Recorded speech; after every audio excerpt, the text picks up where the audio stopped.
What is happening, ladies and gentlemen? My name is Ty from Ty Drives with the GoPro strapped to my head, and welcome to a very special episode of Ty Drives where we will be driving my personal 2024 Volkswagen Golf R. So you get a little bit of step into Ty Drive's personal life here.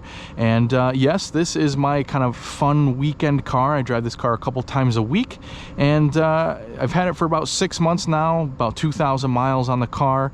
And we're gonna take it for a test drive today, kind of open up a couple of doors before we do that, just so you get a quick overview on the car. And before doing anything else, I would also head over to my channel, or just wait to the end of this video because I will provide a link right down here for that. I've also filmed a full features review on this car, kind of giving some tidbits and information and my personal opinions on all the technology and everything within this car. So I highly suggest, if you're in the market for a Golf R, check out that video too. But let's start off with the front end here. We have LED lights, cool LED light bar that goes all the way across the front, nice big air intakes down towards the bottom and a little bit on the side. Parking sensors front and rear. The Golf R comes very loaded up as one single trim level. Not too many options either. I mean, there really aren't any options besides there's 3 paint colors which you could choose from, which, by the way, this one is pure white. There's a black and a blue. One interior choice, Titan black Napa leather interior, and the only other option is a different set of wheels, so they keep it very simple. Speaking of our wheels, they are 19 inches, and we have 235/35 section tires all the way around the vehicle. We have this pretty neat kind of matte silver painted, or I shouldn't even say painted, it's almost like a matte chrome mirror cap. Power folding heated mirrors with blind spot indicators, smart key entry, and I believe the MSRP on this car was around $46,500. And by the way, this is the 6-speed manual transmission. You can also get a 7-speed dual clutch if you desire.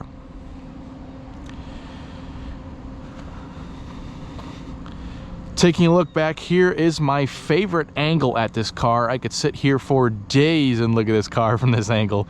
It looks great. The wheels, the kind of typical haunches that a Golf has, and the nice big spoiler with the quad exhaust tips. Just a really good looking angle from the back here. LED taillights, again, parking sensors back here, and you have this pretty cool trick kind of trunk release and parking camera combination where you just go like this to open up the trunk. Cargo space is kind of small, but it is a small vehicle. You can split fold the seats 60/40. There's a pass-through, grocery bag hangers in here, nice cargo protector, and just keep in mind there is no spare tire with the Golf R.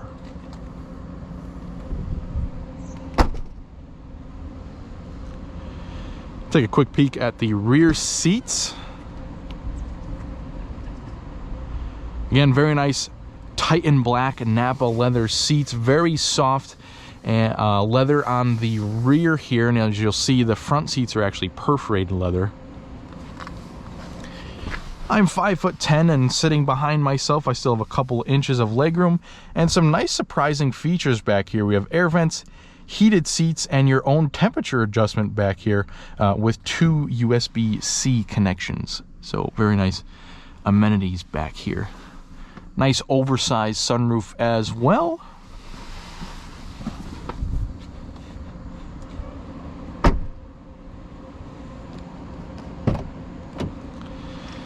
And just a great amount of features in this car. Harman Kardon audio system, ambient lighting, all kinds of good stuff in this car. Take a look at these seats. Now, this is kind of like the shining star on the interior, to me at least. Very soft Napa leather, and up front you have perforations, and inside the perforations, I'm not sure if it'll pick up on camera, but inside the perforations is actually this kind of blue color, so it gives it a really neat appearance for the seats. And I've got the key right in the cup holder. I'm going to stick that in my pocket before I forget it. And to fire it up, foot on the clutch, foot on the brake, make sure we're in neutral, and start button.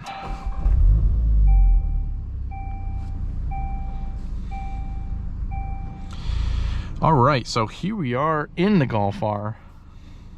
We can see we have capacitive touch buttons on our steering wheel, which are glossy black, capacitive touch buttons over here, and a somewhat infuriating screen, but if you watch my full features review on this car, you will see why. But let's put our seatbelts on for safety first. We're going to start off in our custom mode, which I have customized myself, and we're also going to go through the process of taking the ESC off of the vehicle, which I even can't quite remember how to do it. Here it is. So let's go like this, brakes, and we're going to turn ESC off for now. And I'll get into that, why I'm doing this, in just a bit, but let's turn off our e-brake, put it in first, and take it for a drive. All right, so setting off in the Golf R. Once we get to our kind of start to our test drive here is right around the corner, but I figured I'd kind of explain our test drive route a little bit. Our first road is going to be a kind of more main road, and then we'll get it out onto a back road for the remainder of this video, which is where this Golf R definitely belongs.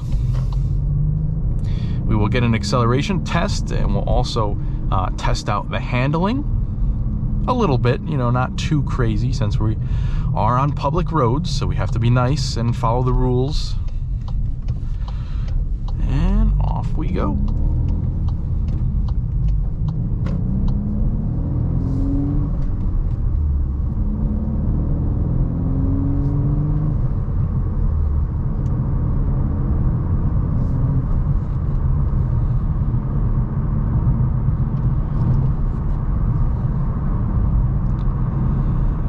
So initial impressions on the Golf R, kind of when I first got this, I suppose, or when I took it home for a test drive, I was very pleasantly surprised. I haven't had a stick shift vehicle for quite some time, and very easy to get back into and get used to it. You can, clutch is very easy to modulate. The shifter can be rubbery at some times, but for the most part it feels good and notchy. So it's just a very easy car to also rev match, and you know, it's a great manual transmission overall. The steering is extremely direct, so as soon as you start to move that steering wheel, the car will change directions.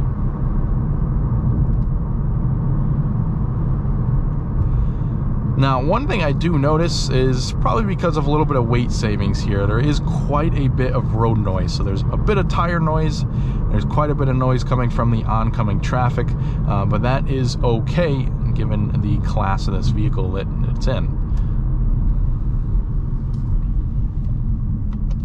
So we're going to take a right onto this back road here, and that's where we're going to do our acceleration test. And after that, I will explain why I have chose to turn the ESC off for that.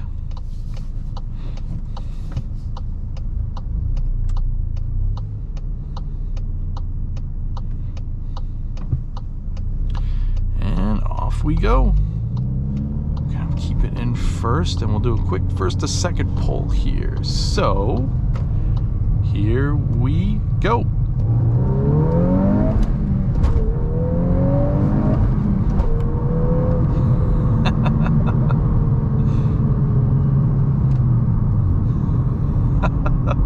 And a very fun sprint to 60 there with a little brake follow-up. Yeah, this car is a lot of fun, and I think it just makes it a little bit more fun because of that 6-speed manual transmission. Now, I was very torn between wanting the 7-speed because I know how good that transmission is, and the 6-speed manual, but I ultimately decided to go with a manual car, which I think I made the right decision. I mean, again, no matter what transmission you go with, it's just magnificent. I've had a Volkswagen GLI with the 7-speed dual clutch, and I absolutely loved it. But either transmission you go with in this car is great. Now, One thing I will tell you is why I chose to turn the ESC off, and that is simply because when you're going from first to second in a very quick manner like I just did, the ESC actually cuts in and cuts down a lot of power. So if you're in a situation where you're at a drag strip or you know, something, you know, at a track, you definitely want to make sure between the 1 and 2 gears at least you have the ESC turned off, or else it will cut quite a bit of power and feel kind of laggy. But under the hood, 2-liter turbocharged inline 4, 315 horsepower, 295 pound-feet of torque, again 6-speed manual transmission, and all-wheel drive with a very trick kind of cross differential system, and also adaptive dampers and all kinds of good stuff. Now the adaptive dampers are magnificent in this car. There's like 15 different settings to where you can choose the stiffness of those dampers, and we have it in the softest setting right now, which is what I have set for my custom driving mode, and it soaks up these bumps like nothing. It almost becomes borderline floaty with the way it drives in the kind of softest suspension setup. On the other hand, if you put it into the most kind of racy setting, the suspension firms up very, very nicely, and it's a totally different car.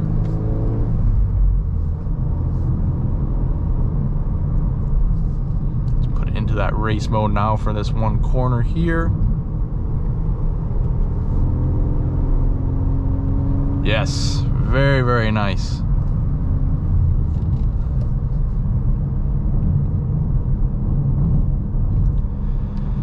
Now, even taking that corner at, what was it, 35, maybe 37 miles an hour, this car did not break a sweat. There is so much capability in this car. It's just a magnificently driving car. You just didn't even get the slightest squeak from the tires. The Bridgestone tires on this car are very, very nice. And it's just a very, very great car for the back roads. Let's put it back into our custom driving mode here.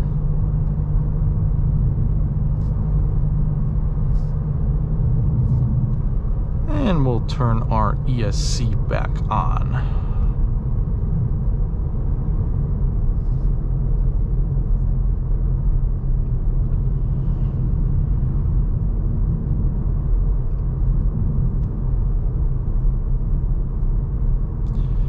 Now, one thing I must say, I really, really do love these seats. They have a really good amount of bolstering for your side support, and just a really comfy seat overall. 2-way lumbar, 3-person memory as well.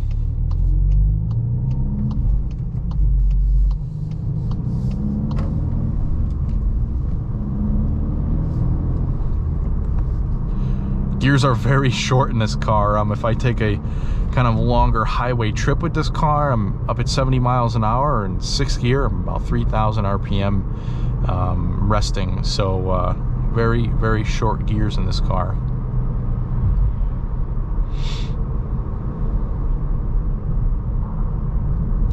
But just driving it around town like so, it becomes a pretty comfortable daily driver too.